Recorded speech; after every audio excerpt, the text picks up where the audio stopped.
দেখো আমি যে এঁচড়টা কেটে নিয়েছিলাম এখন সেদ্ধ করে নিলাম, সামান্য একটু হালকা সেদ্ধ করে নিয়েছি। চলো আমি কি রান্না করব পরে তোমাদেরকে কি দিয়ে করব দেখাচ্ছি। দেখো চিংড়ি মাছগুলো আমার ভাজা হয়ে গেছে, দেখো কি সুন্দর। আমি এবার নামিয়ে ফেললাম। আমি চিংড়ি মাছ দিয়ে আর এই মটরশুঁটি দিয়ে মটর চিংড়ি এঁচড় বানাবো, তোমরা দেখতে থাকো। এর জন্য দেখো আমি ফোড়নটা তেলে দিয়ে দিয়েছি, কড়াইয়ে তেল দিয়ে দিয়েছি, দারচিনি, এলাচ, লবঙ্গ, জিরে, শুকনো লঙ্কা, তেজপাতা। ফোড়নটা হয়ে গেলে আমি এই যে কেটে রাখা আলুগুলো ভেজে নেব। দেখো আলুগুলো ভাজা হয়ে গেছে, আমি দেখো আলুগুলো পেঁয়াজ ভাজা হয়ে গেছে। এবার জিরে, হলুদ আর জিরে গুঁড়ো দিয়ে দিচ্ছি।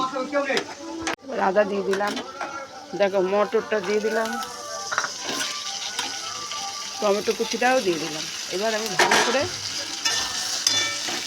সামান্য একটু জল দিয়ে দেবো, জল দিয়ে ভালো করে মশলাটা হাফ কষা হয়ে গেছে। আমি এবার এঁচড়গুলো দিয়ে দিলাম, এঁচড়টা তো সেদ্ধ করাই ছিল, এঁচড়গুলো দিয়ে দিলাম। এইবার চিংড়ি মাছটাও দিয়ে দেবো, দিয়ে কষে নেব। কষে নিয়ে তারপরে জল ঢেলে দেবো। না গামাখা করবো, মাংস কষার মতন। এটাকে তো অনেকে গাছ পাটা বলে, আমরা এঁচড় বলি। দেখো আমার এঁচড়টা কষা হয়ে গেছে, এবার আমি জল দিয়ে দেবো।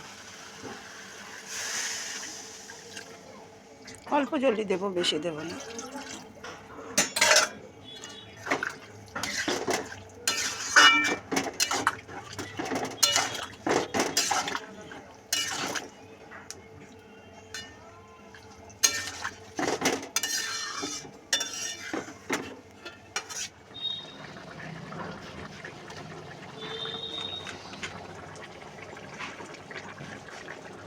দেখো আমার এঁচড়টা রান্না হয়ে গেছে, আমি এবার একটু ঘি দেব।